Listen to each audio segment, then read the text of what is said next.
नमस्कार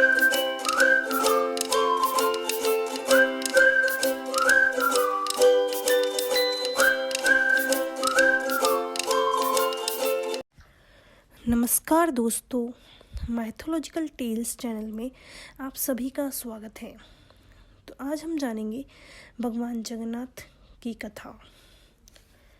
माना जाता है कि भगवान विष्णु जब चारों धामों पर बसे अपने धामों की यात्रा पर जाते थे तो हिमालय की ऊंची चोटियों पर बने अपने धाम बद्रीनाथ में स्नान करते थे।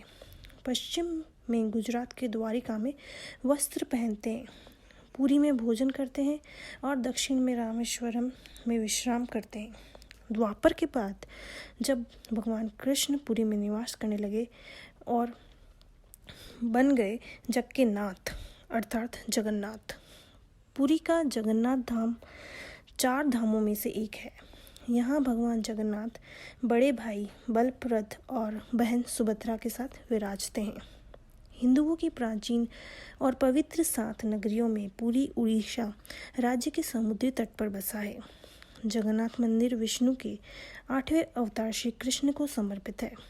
भगवान के पूर्व में बंगाल की खाड़ी के पूर्वी छोर पर बसी पवित्र नगरी पुरी उड़ीसा की राजधानी भुवनेश्वर से थोड़ी दूरी पर है। आज का उड़ीसा प्राचीन काल में उत्कल प्रदेश के नाम से जाना जाता था। यहाँ देश की समृद्ध बंदरगाहें थी, जहाँ जावा, सुमात्रा, इंडोनेशिया, थाईलैंड और अन्य कई देशों का इन्हीं बंदरगाह के रास्ते व्यापार होता था। पुराणों में इसे धरती का वैकुंठ कहा गया है। यह भगवान विष्णु के 4 धामों में से एक है। इसे श्री क्षेत्र, श्री पुरुषोत्तम क्षेत्र, शाक क्षेत्र, नीलांचल, नीलगिरी और श्री जगन्नाथपुरी भी कहते हैं। यहाँ लक्ष्मीपति विष्णु ने तरह तरह की लीलाएं की थी। ब्रह्म और स्कंद पुराण के अनुसार यहाँ भगवान विष्णु पुरुषोत्तम नील माधव के रूप में अवतरित हुए और सबर जनजाति के परम पूज्य देवता बन गए। सबर जनजाति के देवता होने के कारण यहाँ भगवान जगन्नाथ का रूप कबीलाई देवताओं की तरह है।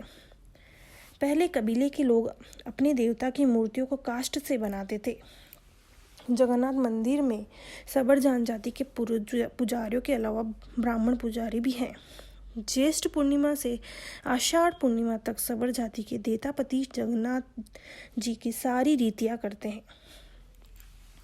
पुराण के अनुसार नीलगिरी में पुरुषोत्तम हरि की पूजा की जाती है। पुरुषोत्तम हरि को यहाँ भगवान राम का रूप माना गया है। सबसे प्राचीन मत्स्य पुराण में लिखा है कि पुरुषोत्तम क्षेत्र की देवी विमला और यहाँ उनकी पूजा होती है। रामायण के उत्तराखंड के अनुसार भगवान राम ने रावण के भाई विभीषण को अपने इक्ष्वाकु वंश के कुल देवता भगवान जगन्नाथ की आराधना करने को कहा। आज भी पुरी के श्री मंदिर में विभीषण वंदना की परंपरा कायम है। स्कंद पुराण में पुरी धाम का भौगोलिक वर्णन मिलता है। स्कंद पुराण के अनुसार पुरी एक दक्षिणवर्ती शंख की तरह है और यह 5 कोस यानी कि 16 किलोमीटर क्षेत्र में फैला है। माना जाता है कि इसका लगभग 2 कोस क्षेत्र बंगाल की खाड़ी में डूब चुका है। इसका उदर है समुद्र की सुनहरी रेत, जिसे महोदधि का पवित्र जल धोता रहता है। सिर वाला क्षेत्र पश्चिम दिशा में है, जिसकी रक्षा महादेव स्वयं करते हैं। शंख की दूसरे घेरे में शिव का दूसरा रूप ब्रह्म कपाल मोचन विराजमान है। माना जाता है कि भगवान ब्रह्मा का एक सिर महादेव की हथेली से चिपक गया था और यह वही आकर गिरा था। तभी से यहाँ पर महादेव की ब्रह्मा रूप में पूजा करते हैं। शंख के तीसरे व्रत में माँ विमला और नाभि स्थल में भगवान जगन्नाथ रथ सिंहासन पर विराजमान है। तो ये थी भगवान जगन्नाथ की कथा। मंदिर का इतिहास। इस मंदिर का सबसे पहला प्रमाण भगवान के वन पर्वों में मिलता है। कहा जाता है कि सबसे पहले सबर आदिवासी वसु ने नील माधव के रूप में इसकी पूजा की थी। आज भी पुरी के मंदिरों में कई सेवक हैं जिन्हें देवतापति के नाम से जाना जाता है। कहते हैं कि राजा इंद्रद्युम्न ने बनवाया था यहाँ का मंदिर। राजा इंद्रद्युम्न मालवा का राजा था, जिनके पिता का नाम भारत और माता सुमति था। राजा इंद्रद्युम्न को सपने में जगन्नाथ जी के दर्शन हुए थे। कई ग्रंथों में राजा इंद्रद्युम्न और उनकी यज्ञ के बारे में विस्तार से लिखा गया है। उन्होंने यहाँ कई विशाल यज्ञ किए और एक सरोवर बनवाया।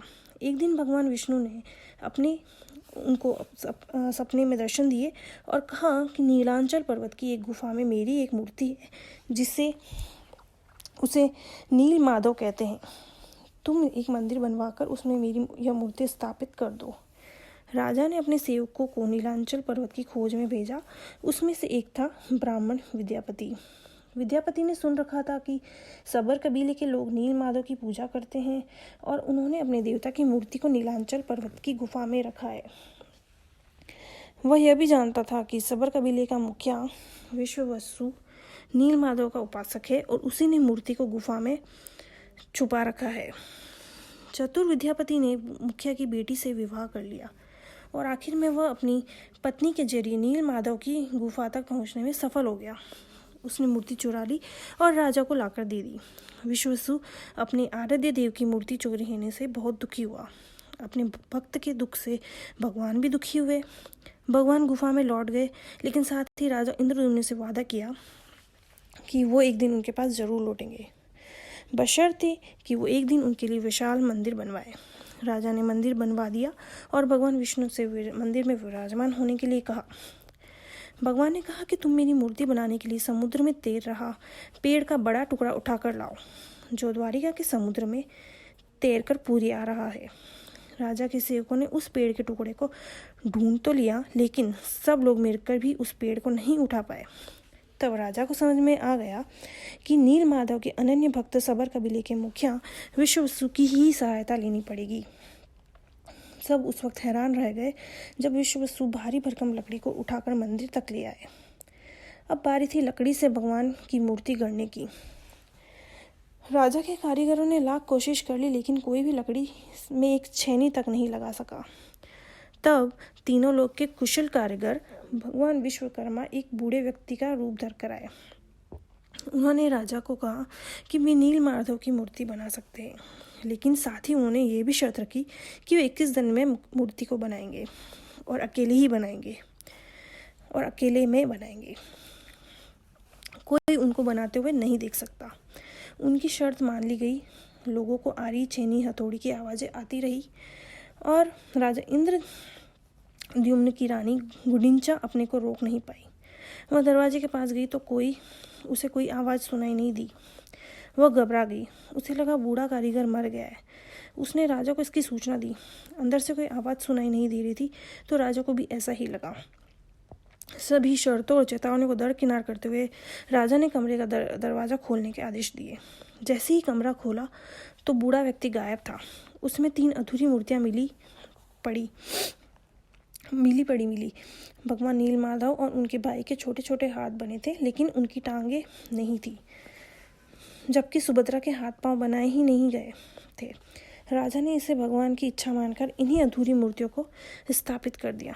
तब से लेकर आज तक तीनों भाई बहन इसी रूप में विद्यमान हैं और वर्तमान में जो मंदिर है वह 7वीं सदी में बनाया गया था। इसलिए उस मंदिर का निर्माण ईसा पूर्व 2 में भी हुआ था। यहाँ स्थित मंदिर 3 बार टूट चुका है। 1174 ईस्वी में ओडिशा शासक अनंग भीमदेव ने इसका जीर्णोद्धार करवाया था। मुख्य मंदिर के आसपास लगभग 30 छोटे बड़े मंदिर स्थापित हैं। तो ये थी भगवान जगन्नाथ की पूरी कहानी। धन्यवाद। इसी तरह की अन्य कहानियाँ सुनने के लिए मेरे चैनल माइथोलॉजिकल टेल्स को सब्सक्राइब करें, शेयर करें और लाइक करें, और पसंद आए तो कमेंट भी करें। धन्यवाद।